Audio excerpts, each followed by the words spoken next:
우리가 어제부터 마태복음 25장 묵상하고 있는데 마태복음 25장은 종말을 준비하는 성도의 삶에 대해서 말씀해 주고 계십니다. 어제 말씀 생각해 보십시오. 주님이 오시는 날까지 우리의 삶이 어떠해야 되느냐? 착하고 충성되어야 된다라고 하는 거예요. 내게 주신 달란트를 가지고 성실하게 살아가는 것이 종말을 맞이하는 성도의 삶이라고 하는 거예요. 주님이 언제 오실까 그것만 바라보고 살아가는 것이 아니라 주님이 언제 오실지 모르지만 그 날까지 내게 맡겨주신 그 달란트를 가지고 착하고 충성되게 살아가는 것이 하나님이 원하시는 종말을 준비하는 성도의 삶이라고 하는 것입니다. 그렇다면 우리에게 맡기신 가장 중요한 달란트가 무엇일까? 여러분 생각해 보셨어요? 하나님께서 내게 주신 가장 큰 달란트가 무엇일까? 그 두말할 것 없이 우리의 삶이에요. 우리의 삶 자체가 하나님이 주신 가장 소중한 달란트라고 하는 거예요. 이 삶을 낭비하면 안 됩니다. 이 삶을 허비해서도 안 되는 거예요. 우리에게 주신 가장 소중한 것이 삶인데, 가장 큰 달란트가 삶인데 이 달란트를 땅에 그냥 묻어두고 살아가는 사람들이 있어요. 저 우리 빛의교회 성도 여러분들이요, 여러분의 삶의 달란트를 열매 맺길 주님의 이름으로 축복합니다. 여러분에게 주신, 여러분에게 허락하신 삶이 언제까지인지는 알지 못하지만 그 삶을 다하는 시간까지 그 삶의 달란트 열매 맺을 때 하나님이 기뻐하실 줄로 믿습니다. 25장 정리해 보시기 바랍니다. 종말을 준비하는 사람이 어떠해야 되는가? 첫 번째, 열처녀의 비유 이야기하잖아요. 항상 깨어 있어야 된다. 언제 주님이 오실지 모르니까 깨어 있는 삶이 필요하다고 이야기했죠. 그리고 두 번째는 어저께 묵상한 달란트에 대한 이야기예요. 맡겨진 삶을 얼마나 충성스럽게 살아가느냐, 그게 중요하다라고 하는 겁니다. 그리고 오늘 묵상하는 세 번째 비유는 양과 염소의 비유예요. 지극히 작은 자 한 사람에게 한 것이 곧 나에게 한 것이다. 오늘 말씀 너무나 소중한 말씀이 될 거예요. 전 우리 빛의교회 식구들이요, 이 마지막 시대를 살아가면서 여러분, 내가 주님께 먼저 갈지 주님이 내게 먼저 올지 알지 몰라요. 내가 주님께 먼저 갈 수도 있어요. 아니면 주님이 내게 먼저 다가올 수 있어요. 그게 어느 때가 됐던 간에 주님 앞에 부끄럽지 않은 삶으로 여러분의 삶을 아름답게 드리는 성도님들 되시기를 주님의 이름으로 축복합니다. 그럼 이제 우리 종말의 비유 마지막 같이 묵상해야 될 텐데, 오늘 말씀을 통해 우리가 기억해야 될 두 가지 중요한 영적인 교훈이 있어요. 첫 번째는 하나님의 심판이 있다는 것을 명심하고 기억하며 살아가는 삶이 되어야 된다라고 하는 것입니다. 우리 마지막 비유는 양과 염소의 비유, 우리 31절 32절 같이 한번 읽어보겠습니다. 시작. 인자가 자기 영광으로 모든 천사와 함께 올 때에 자기 영광의 보좌에 앉으리니 모든 민족을 그 앞에 모으고 각각 구분하기를, 목자가 양과 염소를 구분하는 것 같이 하여, 목자가 양과 염소를 분명하게 구분하듯이 우리는 구분하지 잘 못합니다.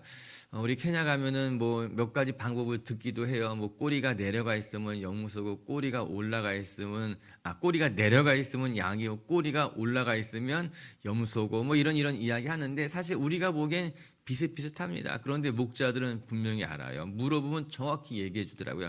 저거 염소야, 저거 양이야. 우리 주님, 목자된 주님이요, 분명히 아신다는 거예요. 우리를 보시고 양과 염소를 구분한다라고 하는 겁니다.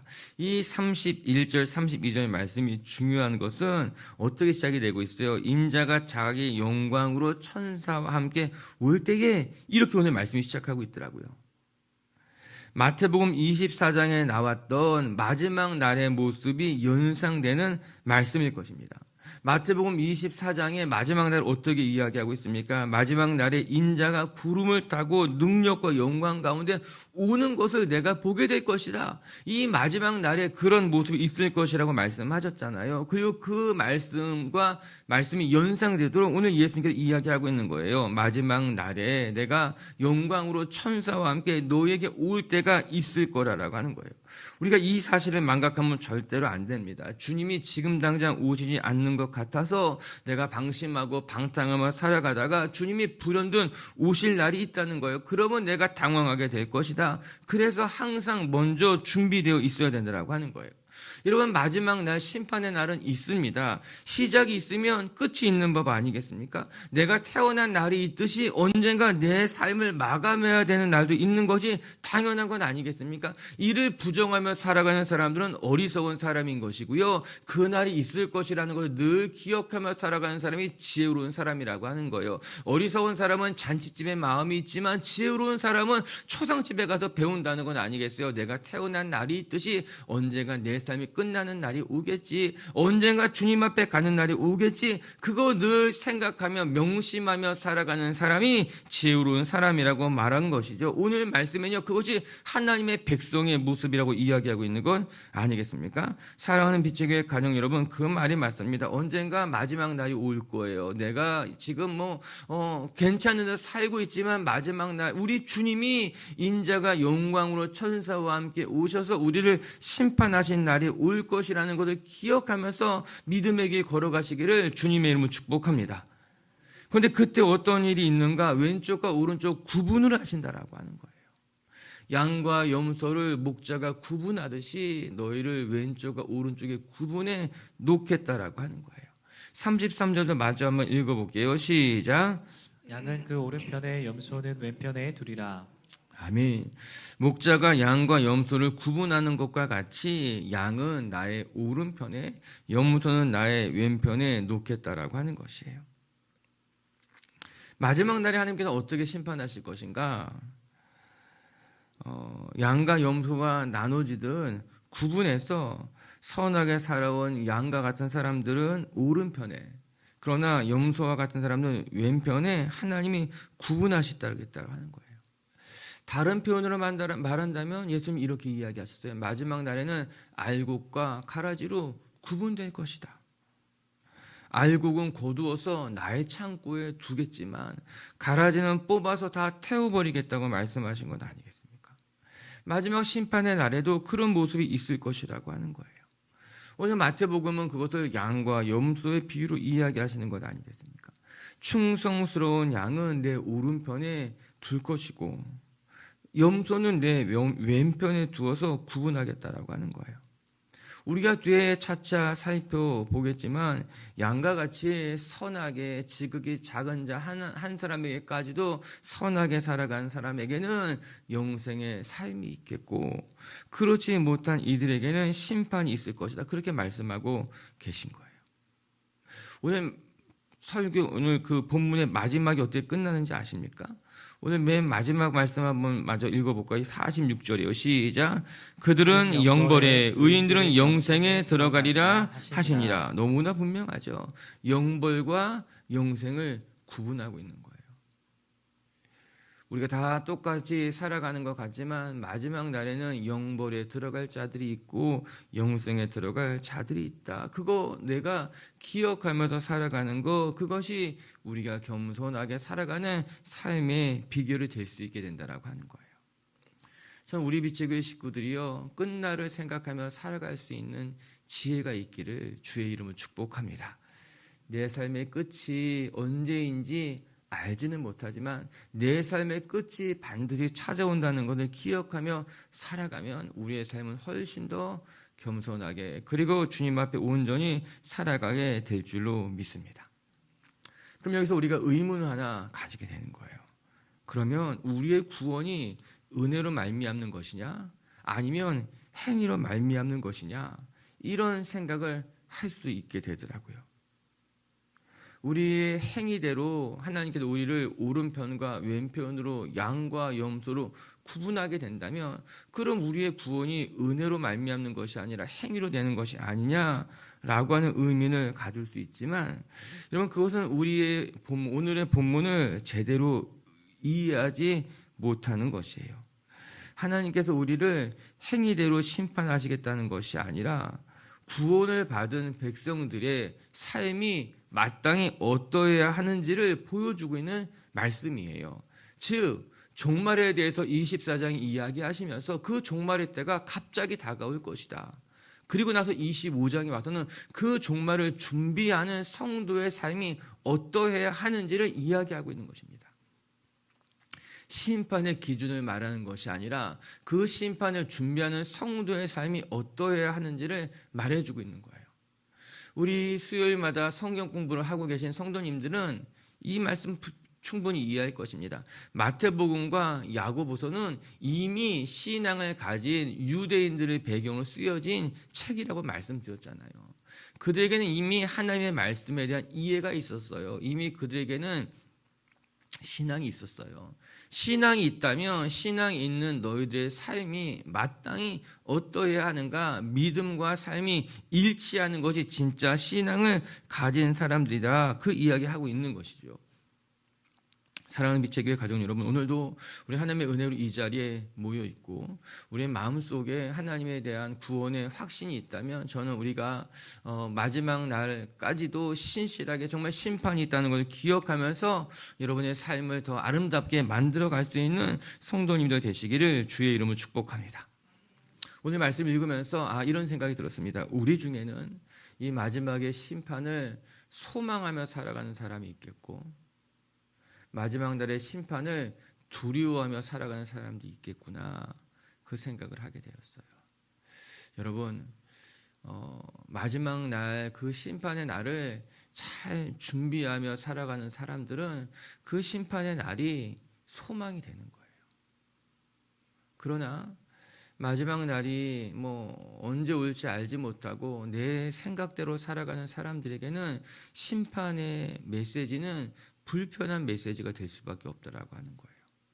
마치 시험 준비를 잘한 학생은 시험이 오기만 해봐라, 이번에 내가 한번 열심히 해서 내 성적도 올려보고 내가 하고 싶은 건 하겠다, 그 시험의 날을 기다리지만 시험이 있는 걸 알면서도 준비하지 않고 또 몸을 관리하지 않고 하는 사람은 자꾸 시험의 날이 다가오면 다가올수록 마음이 불편해지게 되고 다음 시험 봐버릴까, 넘겨가 버릴까.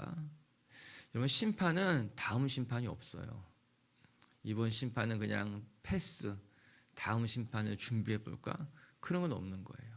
오늘 주님 말씀하시는 거예요. 그 마지막 날이 언제 올지 알지 못하지만 그 마지막 날을 잘 준비해서 하나님의 심판이 두려움과 공포가 아니라 너희 안에 소망이 되어서 정말 그 마지막 날을 준비하고 소망하는 성도들이 되라고 하는 것입니다.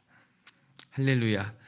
주님 오시는 날까지 신실하게 살아가시고 그 마지막 날을 기대하고 소망하는 저와 여러분들이 되시기를 주님의 이름으로 축복합니다. 두 번째, 또 오늘 말씀 통해 배울 수 있는 것은 우리 곁에 있는 작은 자 한 사람에게 한 것이 주님께 하는 것임을 기억하며 마지막 심판의 날을 준비하라고 하는 거예요. 우리 40절 말씀 한번 읽어볼게요. 40절 말씀 시작. 임금이 대답하여 이르시되 내가 진실로 너희에게 이르노니 너희가 여기 내 형제 중에 지극히 작은 자 하나에게 한 것이 곧 내게 한 것이라 하시고, 오늘 읽은 이 본문의 핵심되는 구절이라고 할 수 있습니다. 지극히 작은 자 한 사람에게 한 것이 곧 내게 한 것이다. 우리가 이 믿음의 길 걸어가면서 눈에 보이지 않는 하나님, 그 하나님을 어떻게 사랑하고 어떻게 섬기는 것일까? 사실 우리가 어렵죠, 그것이. 그때 우리 예수님께서 아주 중요한 진리, 방법을 가르쳐 주고 계신 거예요.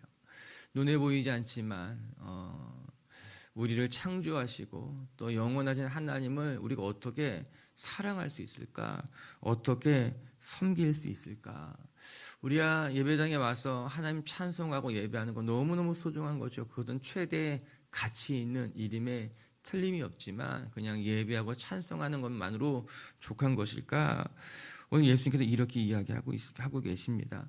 정말 하나님을 사랑하고 하나님을 섬기게 원한다면 내 곁에 있는 사람에게 지극정성으로 환대하고 섬기는 것, 그것이 눈에 보이지 않지만 살아계신 하나님을 사랑하는 방법이라고 하는 거예요. 우리가 이 말씀을 결코 잊지 않아야 되겠다.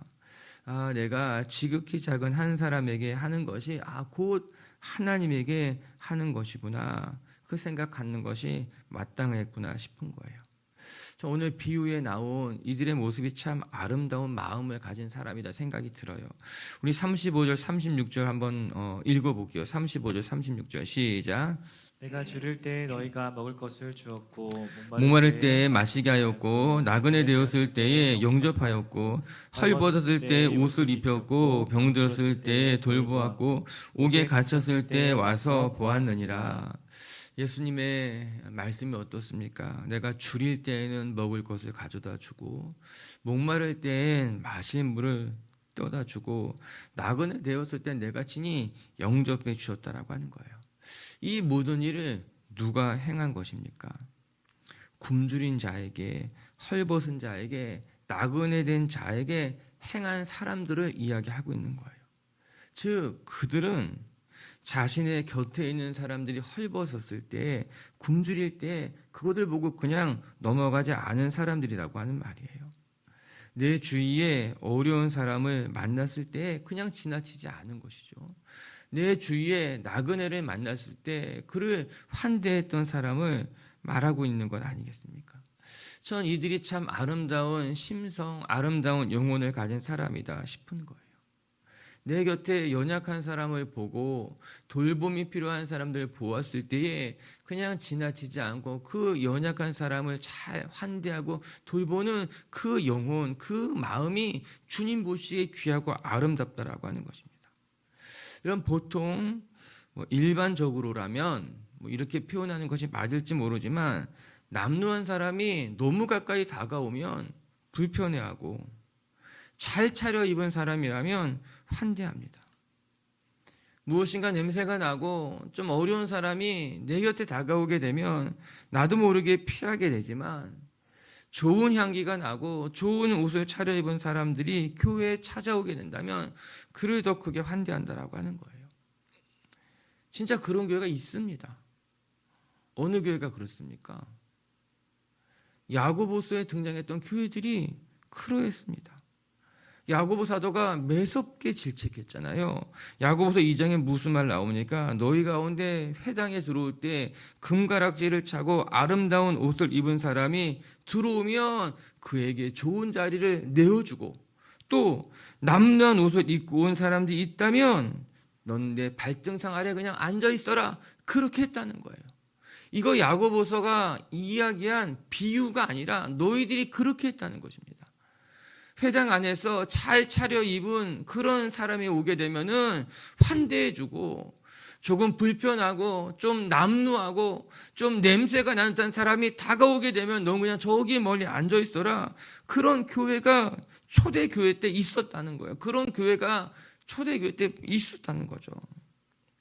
야고보가 가슴을 치면서 탄식하고 있는 거예요. 그리고 질책하고 있는 것 아니겠습니까? 여러분 우리가 어떤 사람이 되어야만 할까?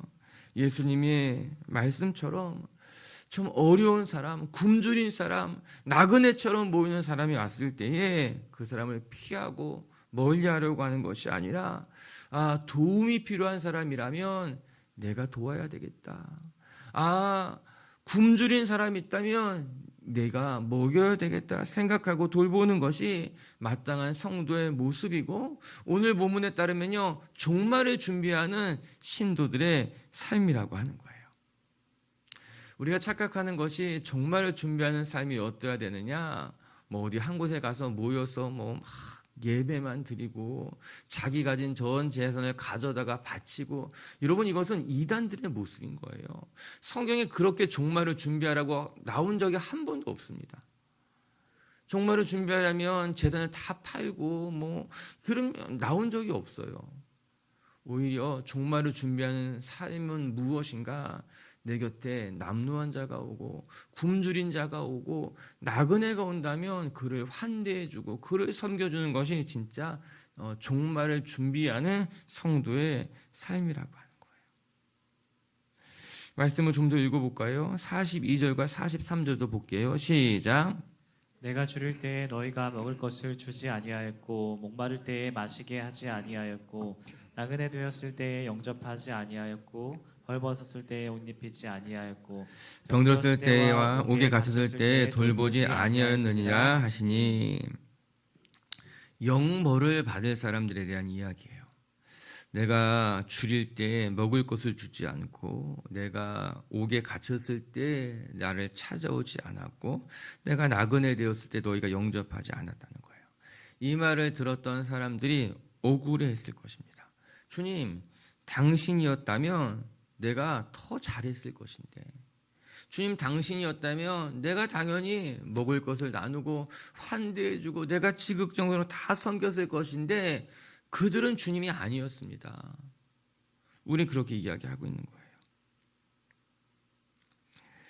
여기서 눈에 들어오는 것은 대상에 따라서 우리의 마음이 달라지면 안 된다라고 하는 거예요. 간혹 저는 그런 사람들, 어쩌면 이를 만날 그런 사람들이 있더라고요. 나한테만 잘해주는 사람이 좋다는 거예요. 사실은 그렇지 않습니다. 위험한 사람이에요.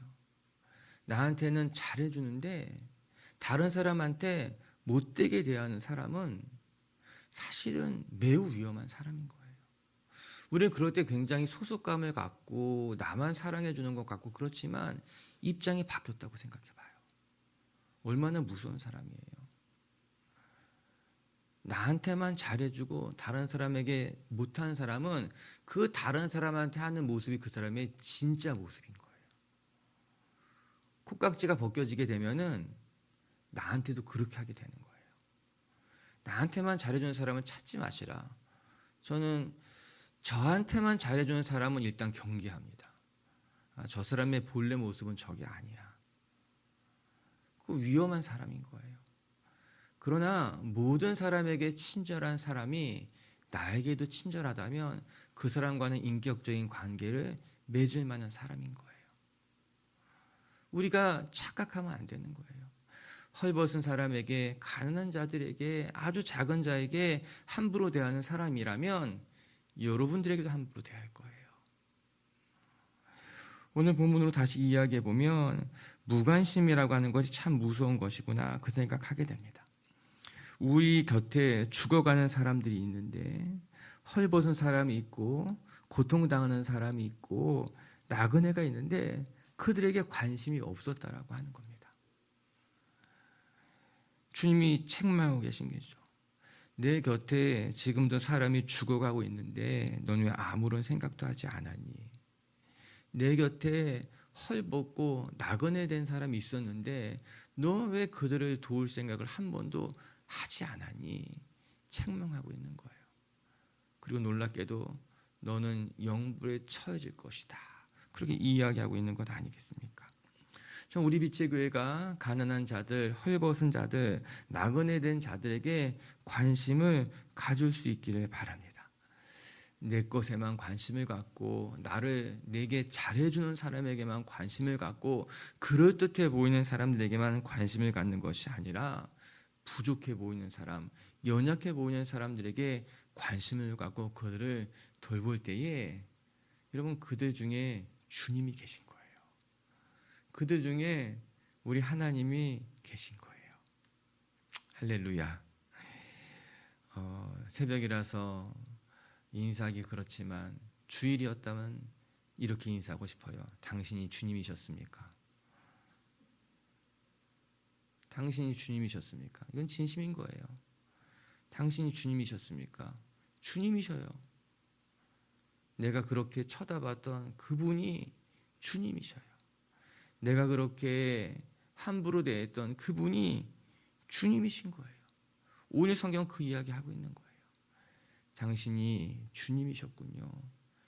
제가 당신을 못 알아봤군요. 죄송합니다. 오늘도 우리 비추교회 성도 여러분들이 어떻게 종말을 준비할까? 내 곁에 지극히 작은 자 한 사람이 주님이시구나 생각하며 그 사람을 잘 돌보고 또 환대해 줄 수 있는 빛의 교회 성도님들 되시기를 주님의 이름으로 축복합니다. 말씀을 정리하도록 하십시다. 우리 이제 마태복음 25장의 말씀을 다 묵상했어요. 24장에서 종말이 있을 것이다. 종말의 모습을 보여주었고 25장에 와서는 그 종말을 준비하는 성도들의 삶에 대해서 말씀해 주고 계신 겁니다. 열처녀의 비유를 통해서 항상 깨어 있어야 된다. 언제 주님이 오실지 알지 못하니까는 깨어 있어야 된다. 우리 빛의 교회 성도 여러분, 깜빡 주무시면 그때 주님이 오십니다. 늘 깨어서 주님 맞이할 준비하시기를 바라고, 언제나 착하고 충성된 모습으로 여러분의 삶의 달란트를 잘 열매 맺는 분들 되시기를 바라고, 세 번째로 지극히 작은 자 한 사람에게 한 것이 주님께 한 것이다 기억하며 살아가는 성도님들 되시기를 주의 이름으로 축복합니다. 같이 함께 기도합시다.